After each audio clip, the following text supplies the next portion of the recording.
The opinions expressed by the host and guest on this program are solely their own and do not represent the views or opinions of Blind United. We strive to provide diverse perspectives and discussions on our platform, but the opinions expressed should be understood as personal viewpoints and not reflective of Blind United as an organization. Let's get ready to rumble!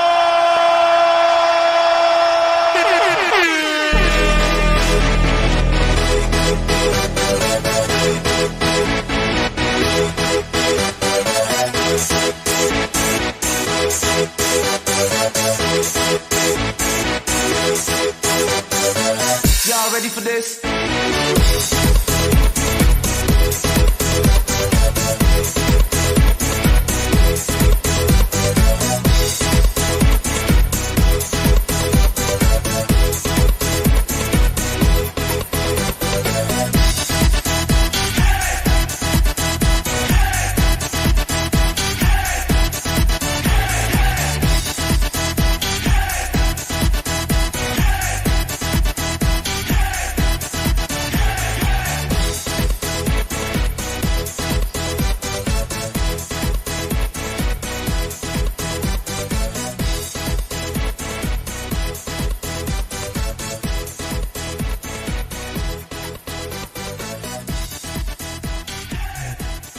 Well, good morning, everyone, and welcome to another edition of Blind United. I'm sorry, Coffee Time with Blind United. I'm sorry, it's been a long weekend, and I'm sorry if I don't sound a lot of very energetic this morning, but we're here, and we're going to make this happen. I got Brittany with me this morning. Good morning, Britt. Good morning, everybody. Well, hopefully she can pick up my slack for enthusiasm today. Yeah, I don't know about all that, but today on the schedule we have support group with Dominic Martin. That is going to be at 6:00 PlayStation time, and I'm not really sure what the topic is, but that's one of our more popular groups. Dominic is awesome. He's very thorough. He gives definitions and examples of things, and he breaks things down in a way that's really understandable. And then after that, we discuss what we're sitting with. And he also gives us tools to use. So he'll give us YouTube videos or different websites, articles that we can read depending on what the topic is. So please come out and hang out with us at the support group. That's my favorite group, you guys. That is literally one of my... His topic tonight is going to be attachment. Attachment. So I think that can go in many different directions, but I'm quite sure he will enlighten us. Oh, I'm sure he will. Yeah. So, but yeah, that's again, that's it's a favorite group for a lot of people. So, come on out, hang out with us 6:00 tonight, Pacific time, and join in on the conversation. You might learn something about yourself, or learn how to deal with something you've been dealing with. So. Yeah, I mean, it's given me a lot of tools in my life, and it's made me realize things about myself that I didn't even know that I had an issue with. So, I mean, hopefully it can be as enlightening for you as it is for me. Right. On another note, again, we apologize for not being with you folks Friday, but we did have a very important meeting on Friday for an upcoming event that we have done for a few different times. This will be the first time under the Blind United banner umbrella. It's an event called Walk a Mile in My Shoes. We call it actually Walk a Mile in My Shoes Challenge. So what it's all about is it's an event created to help folks with awareness. I mean, create that awareness within the community for folks that don't understand what it's like to live daily on being blind or visually impaired, So what we do is we bring folks out, folks from within the blind community. We have them bring their family members or friends or something that, that want to know or just don't understand, but, they're willing to come and try to get a better understanding. So we have several different challenges, as we call them, set up where, we do like ILS. So we're stuff where we're going to be doing something in the kitchen and, maybe you slide some other stuff in there, like maybe, ironing some clothes, a lot of different things that, we do. We take care of ourselves. Most of us live independently.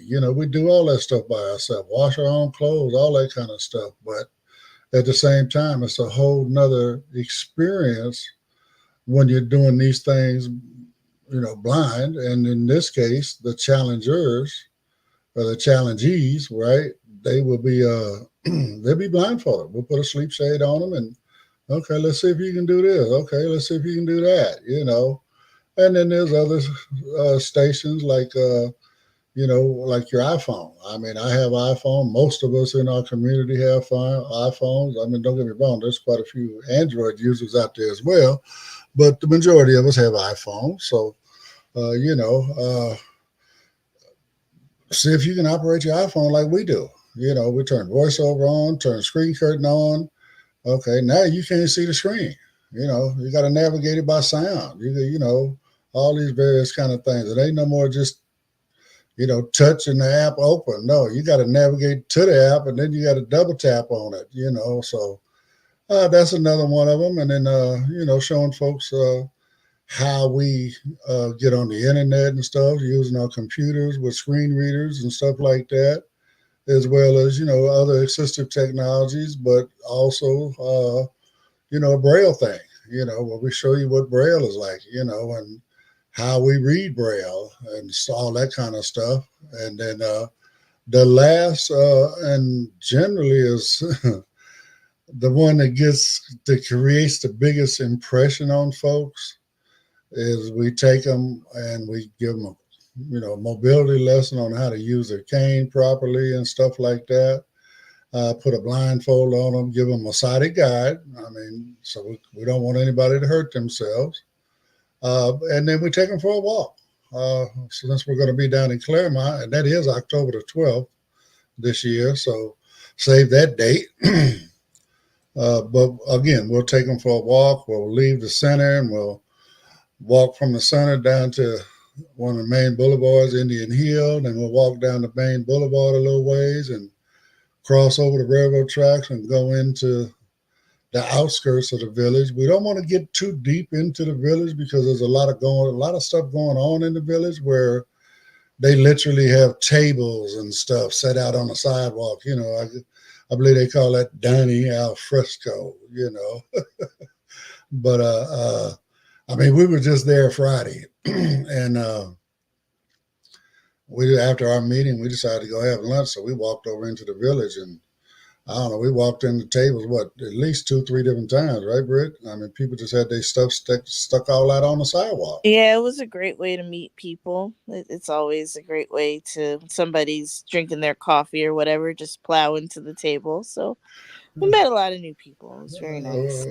Right. So, but anyway, we don't get too deep into it because we don't, into the village, I should say, because we don't want to, create that havoc within the village. But at the same time, people can get, a good feel for what we're doing. So we make our way back around, and then right between the village and the center, Skill, which is going to be sponsoring us, Service Center for Independent Life there in Claremont.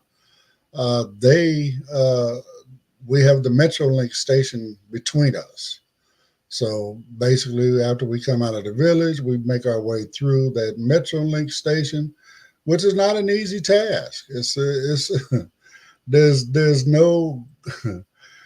I mean, you got to be really, really good at mobility to get your way through there. I mean, it's me. I've been going down there now for, 10, 11 years. And I still can't make my way through that side of the Metrolink station by myself. So it's a big challenge, but again, people get that experience of what it's like to walk around in the dark, with nothing but a cane to feel your way through, So great experience. Save the date, October the 12th. That'll be from, I believe, 11 to 3 on a Saturday. So come on out, hang out with us. We'll be giving out, looks like we're going to be giving out some T-shirts. We'll be giving out some free hot dogs and sodas and chips. And we're going to have a lot of different vendors there, so a lot of information to gather there. There'll be a lot of local politicians and stuff there because we need them to understand, the challenges we face, within our community, doing these various navigation things, stuff like that, like the city there of Claremont. They don't understand, that them sidewalk folks eating out on the sidewalk and stuff like that, them tables being out there, that's a hazard for us. You know what I'm saying? So they need to learn that kind of stuff, Either that or they need to create some sort of a tactile guide right down the middle of the sidewalk or something to where we can follow that, and that will keep us from walking into these tables. I mean, their solutions is just getting people to adhere to the solutions and, be willing to implement things that's going to make it work for us. I think they look at us as because we're such a small community, in essence, in the great scheme, what they call it, the grand scheme of things. They don't think that it's necessary to do these different things, but again, we probably have to get in and start working with ADA and stuff like that on some of this stuff. I mean, because who does it? ADA works with, they make it pass laws where, all of these places have got to have, wheelchair ramps. All of these places have got to have extra wide doors for the wheelchairs to fit in. I noticed when we used the bathroom down at the grill the other day, them bathrooms are not ADA. They're not big enough for a wheelchair. Well, to be fair, a lot of those buildings in the village are older, and I don't know if they're, I'm drawing a blank. What do they call it? Like historical or whatever? Well, grandfathered in because they're so Yeah. old. The building was built before a certain time. So they give them a pass on that. But if anybody was to ever kind of what we say remodel, then they would be required to implement those ADA requirements, Right. I mean, a lot of those, this is coming from somebody who spent a lot of time in the village, but a lot of those shops, the bathrooms and whatnot are not, they're not really ADA compliant. I can't see a person in a wheelchair navigating inside very comfortably. But then again, I'm not in a wheelchair, so who am I to say? But well, I mean, even in the grill, I couldn't see somebody in a wheelchair navigating between them tables. Because it was very, very tight in there. I'm sitting in the booth, and it seemed like everybody that walked by bumped into me. Because it was just that tight walking around in there. So people don't.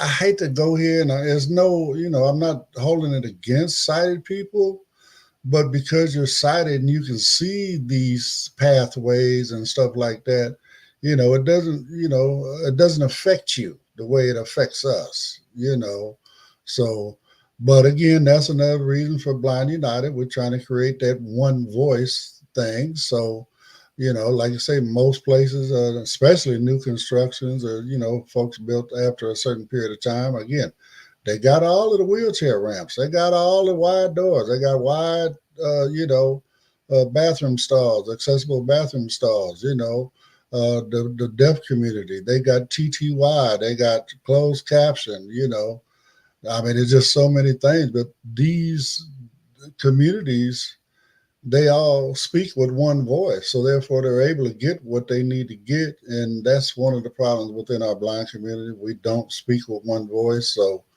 it makes it very, very, very challenging in order for us to get anything, passed through, whether from all the way from the, the city level all the way up to the federal level. It's just, man, it's really, really hard to get stuff passed for us, like audible signals and different stuff like that, So But bottom line, that's what Walk a Mile in My Shoes event is about.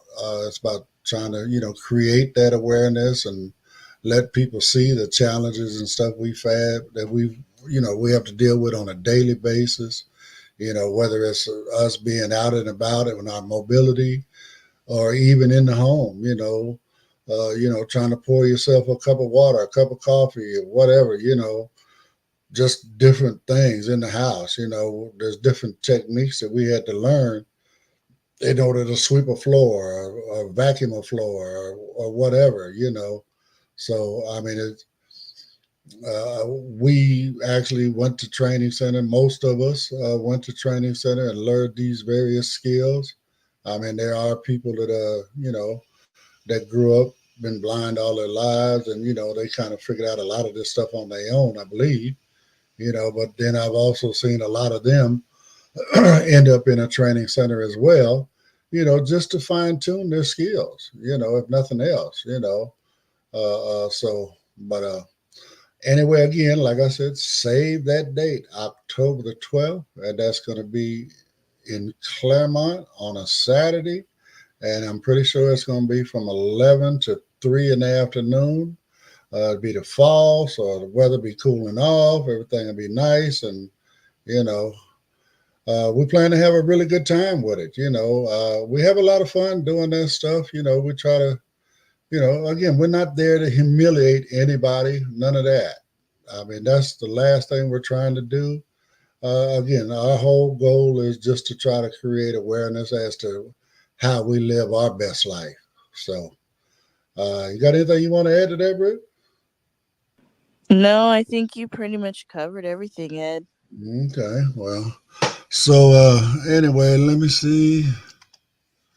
I'm gonna get to these commercials. Well, I mean, while you're navigating to that, I'll just say that Monica said good morning. So good morning, Monica. Thank you for watching and supporting us. She's been a really big supporter. So thank you for that.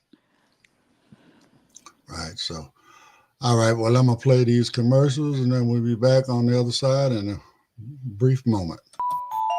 If you'd like to know more about Blind United, you can visit our website at blindunited.org. You can email us at info@blindunited.org. You can call us at 909-846-8825. You can follow us on Instagram at Blind United Interest Groups. You can follow us on X at Blind United 22. You can watch our YouTube channel, Blind United. You could join our Facebook group, Blind United Interest Groups, or you can follow our Facebook page, Blind United. Feeling lucky? Join Blind United for a thrilling day at Viejas Casino and Resort. Slaw Machine. Mark your calendars for Friday, August 9th. We're rolling out from 2 locations, Montclair and Buena Park at 9 a.m. sharp, so don't be late. For just $21, you can enjoy a ride filled with fun, refreshments, and the chance to win big. Remember, space is limited, and the deadline for your payment is July 20th. All bookings are non-refundable after July 20th. Bring your poker face and your ID and get ready for a day of excitement and entertainment. No worries about the drive. We've got you covered. You can just relax there and back. Book your spot now. Contact Cheryl at 909-821-9589, see Thurston74@gmail.com, or Pedro at 323-631-2122, P. Aguilera at blindunited.org. Let's hit the jackpot together. You can Zelle your payments to Blind United Incorporated by using the email blindunited2022@gmail.com.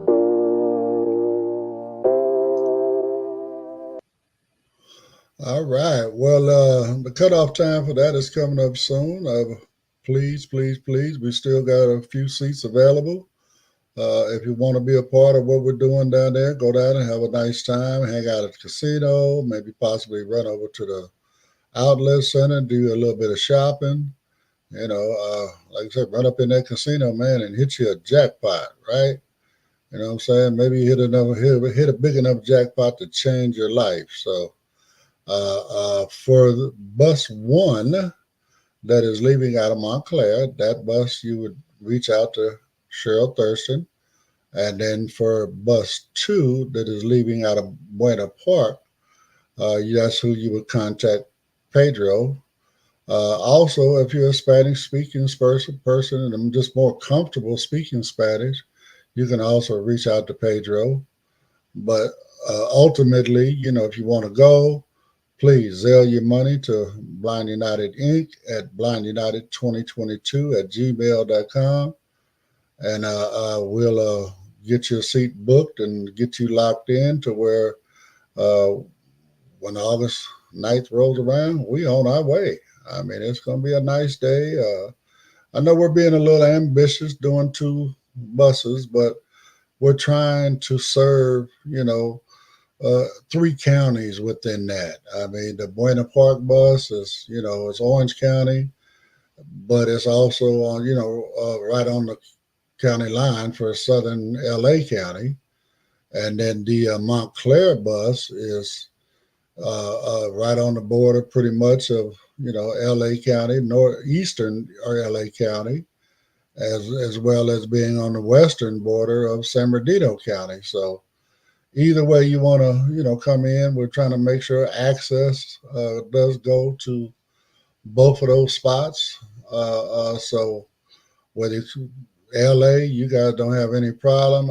San Bernardino, Omnitrans will take you there, all that good stuff. So, and it's only $21, only $21, and we'll be giving snacks and drinks and stuff on the bus. So, you just kick back, relax, and enjoy the ride and come hang out with Blind United. So, again, the cutoff time for that is, Saturday is the 20th? Yeah, so Saturday is the cutoff. So please, please, please, if you got a mind to go, get your money in as soon as possible. We would really, really, really appreciate it. So, like I said, for those, hopefully nobody wants to back out on us at this point. After July 20th, you're locked in, so the only thing that would change is if we don't get enough people on the bus to fulfill the bus, then we would have to cancel that bus, and then everybody would get their money back if they didn't want to go to wherever the other bus is. So, depending on which bus has the majority of people. So, but again, we're going to hold true to what we're trying to do, and we're going to keep pushing this, and we're going to get both of these buses where, we got our minimum amount of people on them, and we're going to go down there and we're going to have us a good time. So that's the way I see it anyway. Anything you want to add to that, Brett? No, I think you pretty much said everything, Ed. We got any articles for today? I got a few articles here. All right. So I'm going to go with this other one first. A lot of people may not be aware of what's going on with this one. So check this out. We'll talk about it on the other side. COVID hospital visits are jumping in California. But are symptoms changing? People board a bus on Haight Street in San Francisco on Friday. The surge in summer activities has contributed to rising COVID-19 rates across California in recent weeks, but a new fall vaccine is aimed at combating the latest variants heading into the winter. California's COVID-19 emergency room visits and test positivity rate are rising sharply as the summer coronavirus wave gains momentum, with some people reporting more severe symptoms than in previous encounters with the illness. However, there are signs of hope. Current figures remain far lower than in previous years, and health officials have now recommended an updated fall vaccine to protect against the latest coronavirus variants during the anticipated winter surge. Emergency room visits in California rose by nearly 20% last week compared with the previous week, and the test positivity rate climbed to 10.6%, the highest since January's winter surge and more than double the 4.1% rate recorded a month earlier. According to the U.S. Centers for Disease Control and Prevention, California is among 39 states where infections are rising, with no states or territories reporting a decline. There's a lot of COVID circulating right now, said Dr. Peter Chin Hong, an infectious disease expert at UCSF. I don't think it's going to taper off anytime soon. I'm expecting those numbers to continue to be high for a few more weeks. The uptick is driven by summer activities and the flirt variants, which evolved from the Omicron strain and surged in the spring. Variants KP.3, KP.2, KP.1.1 and newer offshoot LB.1 now account for approximately 65% of U.S. infections, according to the latest CDC data. While there is no indication that the LB.1 variant poses a more serious disease risk than previous variants, the CDC notes it may infect some people more easily due to a single deletion in a spike protein. Current COVID symptoms and why some people feel sicker than ever. Anecdotally, Chin Hong mentioned that many people requiring medical attention at UCSF who were recently infected are experiencing more severe symptoms than during previous bouts with the virus. What's happening is interesting, he said. Since most people weren't vaccinated last year and the variants have changed significantly, it is taking longer for their antibodies to respond. Only 22.5% of U.S. adults have received the updated COVID-19 vaccine that became available last fall, a considerable decrease from the 69% fully vaccinated by August 2021. There have been many iterations of the virus since the last time most people were vaccinated or infected. If people had kept up to date with their vaccines, the course of illness might have been milder now, Chin Hong added. Many received their shots early in the pandemic but haven't had one recently. Although it is too early to determine if the LB.1 variant provokes unique symptoms, the CDC lists basic COVID-19 symptoms that can appear 2 to 14 days after exposure, ranging from mild to severe. Common symptoms include fever or chills, cough, shortness of breath, fatigue, muscle or body aches, headache, loss of taste or smell, sore throat, congestion or runny nose, nausea or vomiting, and diarrhea. Chin Hong said he has observed a decrease in the symptoms commonly seen in the early years of the pandemic, such as shortness of breath and loss of taste and smell. Instead, more people are experiencing gastrointestinal issue symptoms they may not immediately associate with COVID-19. The CDC advises seeking medical attention for severe symptoms such as trouble breathing, persistent chest pain, new confusion, inability to wake or stay awake, and pale, gray, or blue-colored skin, lips, or nail beds. The good news is that despite the uptick in emergency department visits at UCSF, most people are discharged earlier and fewer require intensive care. Death rates remain low despite rising cases. Despite a slight increase in recent weeks, COVID-19 now accounts for only about 0.5% of deaths in California as of late June, according to the latest state health department data. This figure is markedly lower than the 3.5% recorded during the January winter surge and drastically below the 40% seen during the first winter surge in January 2021.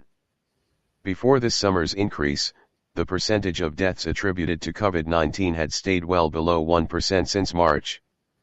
Dr. Ashish Jha, former COVID-19 response coordinator for the White House, recently described the current situation as a modest summer wave likely to precede a more substantial winter uptick. For most people, COVID has now become more of an annoyance than a serious illness, he wrote in a thread on the social media platform X. But if you are older or immunocompromised, it can still be quite serious. That's why a vaccine for those folks on at least an annual basis is critical, as are treatments if they get infected. National wastewater levels reach the high category. Recommendations for fall vaccines. Following some debate, the Food and Drug Administration has advised vaccine manufacturers to reformulate their fall shots to target the KP.2 lineage, intending to blunt the impact of the next wave. Last month, the CDC recommended the updated vaccines for all Americans aged 6 months and older to be available alongside the annual flu jabs. The new shots are expected in August and September. Our top recommendation for protecting yourself and your loved ones from respiratory illness is to get vaccinated, said Mandy Cohen, director of the CDC. Make a plan now for you and your family to get both updated flu and COVID vaccines this fall, ahead of the respiratory virus season. Here is what to know about the fall COVID-19 vaccines. Who should receive the updated 2024-25 COVID-19 vaccine? The CDC recommends that everyone age 6 months and older receive the updated 2024-25 COVID-19 vaccine to protect against potentially serious outcomes, regardless of previous vaccination history. When will the new vaccines be available? Updated COVID-19 vaccines from Moderna, Novavax, and Pfizer are expected to become available later this year, in August and September. Why is it important to get the updated COVID-19 vaccine? The virus causing COVID-19, SARS-CoV-2, continuously evolves. Over time, the vaccines developed to combat COVID decline in effectiveness, making it crucial to receive the updated 2024-25 vaccine to enhance protection against the latest virus variants responsible for most infections and hospitalizations. Additionally, vaccination reduces the risk of long COVID, which can cause prolonged symptoms following an acute infection. When is the ideal time to get the fall vaccine? Chin Hong said it is best to get the updated shot ahead of the anticipated winter surge, which typically peaks between December and January. You don't want to get it too early, he said. Getting it sometime in October, right before Halloween, is advisable. Is it too late for high-risk individuals to get a COVID-19 booster this summer? No, it's not too late. High-risk individuals should get a jab between the annual shots. Vulnerable individuals can get the current vaccine this summer and still be eligible for a new shot in the fall. Health experts recommend a 4-month interval between jabs. If you did not get the vaccine approved in the fall of 2023, I would go ahead and get it now if you are older than 65 or immunocompromised, Chin Hong said. Now back to the Coffee Time crew. What you think about that, Brett? Wow. Well, the voice for that was horrible, but get vaccinated, guys. It's important, especially if you're immunocompromised or if you have loved ones who are. You know,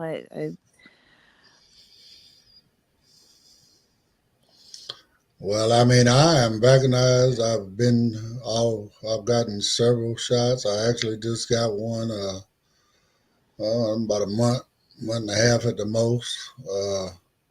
And thank God, knock on wood, 67 years old, I haven't been touched. I've not been affected in any way personally by COVID. So, I mean, I went and got mine as soon as they came out. Even when they were releasing them to certain levels of folks, before they released them to everybody else, I was, you know what? I got respiratory issues and stuff. Look, let me get in line. You know what I'm saying? If somebody don't show up, give me a call. And that's actually how I got my first shot. They called me and that somebody didn't show up and they had a couple of, doses. And matter of fact, me and my daughter went down there and we got to take care of it. And have I been staying up on it, getting one every time they come out? No, I haven't. But I mean, I'm just one that believes in vaccines. I mean, I've been getting vaccines all my life. I can remember being in elementary school and I got a scar on my arm to this day where they had this gun that had 7, 8 different needles in it or whatever, and they just hit you and all of them hit you at the same time. But it, like I said, it actually literally left a scar. People talk when COVID came out, oh no, this and that with the vaccine, this, but you know what? You can believe what you want to believe. This is America. That's your right. That's your freedom to be able to do these kind of things, but I'm for one, I believe in it. You know what I'm saying? it works. It works. I mean, military folks. I mean, they got to get all kind of different vaccines before they go off, off to war, or off to duty serving in other countries. People that travel. I mean, if you're traveling to certain countries, you got to get a list of vaccines before you go to those countries. So again, don't trip on the vaccine. You know what I'm saying? Think about what it is that you're doing. Are you going to leave yourself susceptible to this disease or this virus? Are you going to let it take you and possibly your family out because you didn't want to go get the vaccine? So anyway, that's like I said, I believe in it. I got mine a few months ago. Like I said, maybe 2 months ago. No, I'm not sure, but I definitely will be getting another one before the end of the year when the new fall one comes out. Simply because, again, I have COPD. I have a respiratory illness, so I can't be taking chances like that, So, plus, again, it's nothing that every time I've ever taken one or whatever, I don't have a whole lot of side effects or nothing. I mean, the most I've had is, maybe a sore arm for a day or so, but other than that, I'm good. I'm good. 67 years old. I mean, yeah, I'm wore out because of my age. I done did a lot of bad stuff in my life, but beat up on my body. But I'm still here. I still got all my brain cells, and I think clearly, and all that other kind of stuff. I may not be able to get it as our current presidents. I may not speak as well as I used to. I may not get around as well as I used to, but I still know what I'm doing, So, but other than that, yeah, get your vaccine, please. I mean, if that's something that you don't believe in, okay, I'll accept that. But, bottom line, in essence now, in the beginning, we were wearing masks to prevent spreading it to the people that didn't want to get vaccines. Now that, everybody pretty much has been vaccinated, except for a small sector of people, the mask thing went away. But that doesn't mean that COVID is not in the air. And this article is proof of that, So if you're not going to get a vaccine, you might want to go get you one of them designer masks and just make that an accessory for the rest of your life and where you're wearing that, just like over in, I believe it's over in China, there's everybody over there wears masks and stuff. So just because the pollution is so bad over there and whatnot. So again, just make up your mind. You want to wear a mask for the rest of your life? You want to take a chance on dying because you didn't get the vaccine? You want to go ahead and get the vaccine and not worry about it. I mean, there's more people that have gotten the vaccine and not had any issues than there are that per se got the vaccine and, supposedly had issues. I don't know. I ain't never had a spoon stick to my forehead and all that other kind of stuff they try to say in the very beginning about what this stuff does to your body and all that kind of stuff. So don't believe the hype. Go get your, go protect yourself, protect you, protect your family, protect your children, protect your parents. You know what I'm saying? I mean, older folks are a lot more susceptible to this kind of stuff. So you definitely want to, if you got, your elderly mother and father around or whatever, think about them. You want to keep them around as long as you possibly can. And I mean, if you're not getting vaccinated, then there's a strong chance that you could come home and spread that to them, at least get them vaccinated, even if you don't want to do it yourself. So I guess I better leave that alone. So well, real quick before we jump into anything else, you got anything down in the chat, Britt? Yeah, I do. Monica said that bus 2 is filling up fast. So you guys, if you want to get on bus 2, that's leaving out of Buena Park. You can contact Pedro. I don't know Pedro's information offhand, but contact Pedro. He speaks English and Spanish, and that's bus 2 leaving out of Buena Park, the Walmart. That bus is probably going to be the party bus. So if you live in Orange County or LA County, that would be the bus to get on. Right. And damn, I had something I was gonna say on that. Wow, I just went right up out of my head. So, well, no, I was going to say, just go ahead and if you want to be on that bus, that's something I didn't say earlier. If you want to go, period, when you Zelle your money in the memo field on the Zelle, just put, your name and as well as casino trip and whether you want bus 1, the one that's leaving out of Montclair, or bus 2, the one that's leaving out of Buena Park. So you can just put, your name, bus 1, casino trip bus 1, or your name, casino trip bus 2. And then we'll make sure that Pedro gets that information as far as, adding your name to the list. But we still need to get your name and stuff like that, other information from you. So, you could send that information as well to info@blindunited.org.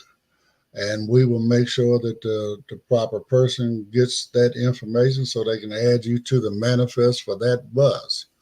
So, again, like I say, the seats are going pretty fast. So, hey, we got what? Get you 5 days, guys. 5 days. 5 days, So it's only $21. It's not a lot of money. So, if you want to go, you can Zelle us. The Zelle information is Blind United Inc. And that's blindunited2022@gmail.com. That email address again is blindunited2022@gmail.com. Yeah. So. Come on, sign up for that, and come on, hang out with us. Get to know, Blind United, and again, we're here. We do, what we do on our interest groups and stuff. Everything we do on our interest groups, we provide absolutely free. All the training and stuff like that. All the various support groups. I mean, we got a support group tonight, which is a co-ed support group. We just recently started a ladies support group. Actually, we just recently started a ladies night. So the second and fourth Tuesday of every month, starting at 5 p.m. Pacific time, is ladies night. We got a lady coming in. I don't know, y'all talk about what makeup and application and all that stuff, Britt? Yeah, we're going to talk about makeup application, matching the makeup to your skin, because that's kind of hard to do when you're blind, knowing what skin tone you have, and also just face care, moisturizers, different face washes that you can do. It's basically self-care. It's a lot that we're going into. So come hang out with Aletha Donaldson. She's the one who's doing the makeup group, and she is awesome, man. I don't know where you found her at, but she's great. Well, all I can say is he puts people in my path, Britt. That's all I can say. So, and then right behind that group is the ladies support group, which was actually, Brittany and Monica. They suggested we get it going, so they started it last Tuesday. My understanding, it was very successful. But we do have someone stepping in as the group leader on that, and she does have experience in counseling. So she will be there to, just make sure no bad information and stuff gets passed out, and stuff like that. But at the same time, maintaining a safe place for ladies to be able to, just sit there and have a conversation because, first and foremost, you guys are ladies, and then secondary to that, we're all dealing with, either blindness or visual impairment or whatever the case may be. Well, you ladies, I mean, we all are in our community, but within that group. So, come on and check that out. Ladies Night, second and fourth Tuesday of every month. So this next one will be on the 23rd, I believe it is. Yeah, So, something like that. yeah, Well, so so when are we going to start the men's night, Ed? We don't want things to be imbalanced. I mean, I'm good unless somebody else decides they want it, Britt. I'm being honest. I'm good with Dominic. The co-ed thing don't bother me, but I'm tired. Maybe I shouldn't feel this way, but I don't know. Whenever we get into all of those, like a men's group or whatever, it's kind of like, because of my age, if you will, everybody's always looking at me, and I don't know what happened to your daddy. He didn't give you no manhood training, I mean, maybe I shouldn't think that way because I mean there are a lot of fatherless children out there. A lot of folks were raised without fathers and whatnot. I was blessed to have a stepfather that actually was there for me and taught me what it is to truly be a man. So I don't know. Well, And I think you're very wise, Ed. I think that you have a lot of knowledge to give. I mean, I think everybody does. You can learn something from everybody that God puts in your path. So, I mean, I could see why you would get burnt out, but I think that you're a great source of knowledge, Ed. So you shouldn't take it that way. uh, I mean, again, just it's a bad day, y'all. Like I said, excuse me. I said it from the beginning. Excuse me for my lack of enthusiasm today, but I'll try to do better tomorrow, right? So, No, it's all good, Ed. I mean, I think sometimes people have to understand that everybody that works for Blind United is not getting paid. A lot of times we're spending time, money, and effort to keep this thing going. We're taking time away from our family, our loved ones, our friends to keep this thing going. And we're human, guys. I mean, there are days where we do get discouraged or we do feel like, hey, man, what are we doing this for? This isn't moving as fast as I thought it would. So just letting you know we're human and we're just trying to do the best we can for blind people. and again, as nobody's perfect. Everybody has bad days and good days. So, uh, well, we ran through one article. We really don't. We've only got like 12 minutes left. I think these other articles would actually run us right up against that hour. So, how about we spend the last few minutes talking about the headlines in the news? The assassination attempt on Mr. Donald Trump. When I saw that, I mean, because I just turned on. It's very rare that I turn on my TV, but I don't know. I turned it on and I saw that and I couldn't believe it. I just thought, wow, I would think that Secret Service would have a shield or something, have more protection for that gentleman, because I'm pretty sure that Mr. Trump gets a lot of death threats. So it was just kind of shocking to me. I mean, I kind of could see something like this happening because there's a lot of division in this country and politics. I mean, somebody could hear something that somebody says and say, oh my gosh, I need to take this person out. On both sides, there are crazy people in the world. And I think sometimes these politicians need to be mindful of that. Yeah, they do. I mean, you got to be careful about what you're saying up there on that stage. Especially when you're preaching violence, preaching hate. All of these various things. I don't know why you'd be surprised, as they say. When the chickens come home to roost. Because if you put it out there into the universe, it's definitely bound to come right back to you.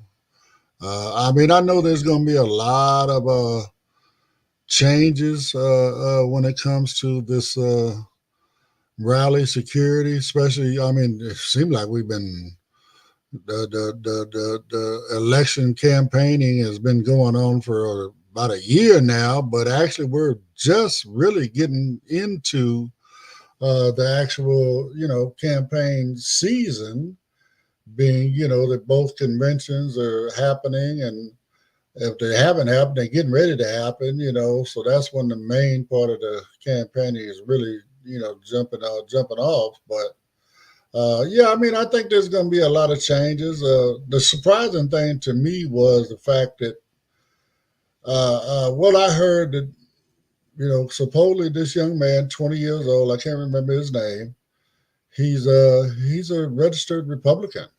Uh, uh, he's also a Second Amendment person. He actually had Second Amendment gear on. They said all through high school he wore, fatigues, Yeah. camouflage and all that kind of stuff. He was bullied a lot, stuff like that. But I mean, there's one theory that he wanted to kind of, I don't know if this is the right word or not, but kind of be immortalized as, somebody that tried to, he wanted his name to be in history because he tried to take out Trump. Well, what is that saying? The child that does not experience the warmth of the village will burn it down to feel its warmth, I mean, you can't be bullying people and treating them like shit and expecting them to just, of course, they're, a lot of these school shooters, a lot of these people, these mass shooters, it seems like that's the type of people that these people are, I mean, so mental health is very important, and not everybody should be able to buy a gun. Like, well, I mean, this is true, and now on that note, let's go here. When Trump took office, there was bans on that AR-15, and that Obama had put into place. And one of the first things Trump did was remove that ban. Not only that, he also removed the regulations on folks that being mentally ill being able to buy a gun. So, I mean, it's almost like, okay, well, no, buy whatever gun you want, and we don't care if you're crazy or not. I mean, I'm sorry that I have this, side of the fence on this, but again, you do all of these things. Why are you surprised? Right. I mean, I think that we all have to understand that our actions have consequences. So, I mean, maybe this is what this is. I mean, we'll see. Supposedly, I haven't seen the clips on it or whatever yet, but supposedly because of the shooting, Trump and Biden have kind of called a little semi-truce, and just preaching now that we need to be unified. And I mean, bottom line, violence is not the answer in no way, shape, form, or fashion. I don't believe in the violence for any of this kind of stuff. I mean, grown folks, we talk about things. We work it out, we talk it out. So violence is definitely not the answer now.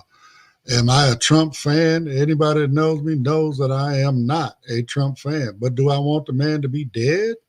No. I ain't trying to see him dead. I'd like to see him locked up till he dies, but not necessarily, killed per se, And the only reason I say locked up till he dies is because of the crimes he's committed against the country.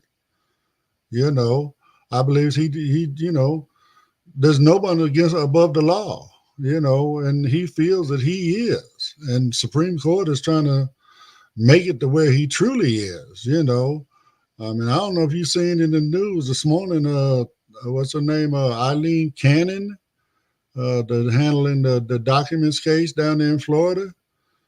She done dismissed his case. Oh my gosh, that's crazy. I mean, I don't think that's right. The law is the law, and the law should be the same for everybody. I don't care if you're rich. I don't care if you're the president. I don't care who you are. Well, I mean, not only that, he appointed her to her position. She should have recused herself. She should not have been the judge on that case. No, I agree, Ed. I totally Okay, I agree. mean, this is her. She just got appointed, right? And now all of a sudden she's dealing with a major case, dealing with the man that appointed her.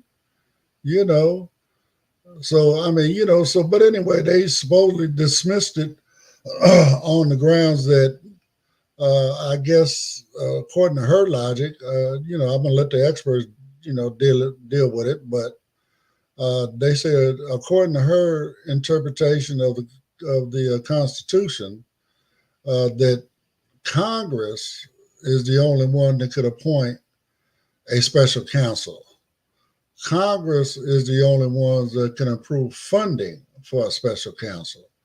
So because the DOJ, Merrick Garland, appointed, and I can't even think of the man's name right now, but because the DOJ brought him in as special counsel, they saying that was unconstitutional. And then again, Clarence Thomas, in this last thing they put out, he actually sent a signal to her about that, you know. In other words, here's a loophole for you to, dismiss Trump's case. So folks, trust and believe me when I tell you democracy is on the ballot. If you don't go and vote, then you're submitting yourself to be run over. I mean, it's Project 2025. What the man say? We're starting up another American Revolution, and he said there won't be no bloodshed as long as we don't resist. Come on now. Come on now. I mean, he just straight telling us, okay, either you're going to go with us or we're going to take you out. It's going to be our way or the highway. Is that what the kind of country we want to live in? I mean, our freedoms are limited now. I mean, we have a certain number of freedoms that, that we're entitled to according to the Constitution, but at the same time, not everybody gets those same freedoms. I mean, you go other countries around the world, they don't have nowhere near the freedoms we have. But I'm telling you right now, if Trump gets back in office, number one, he'll never leave until he dies. And chances are we might end up with Don Jr. or somebody like that. Okay. I mean, gonna be printing on, I'm saying,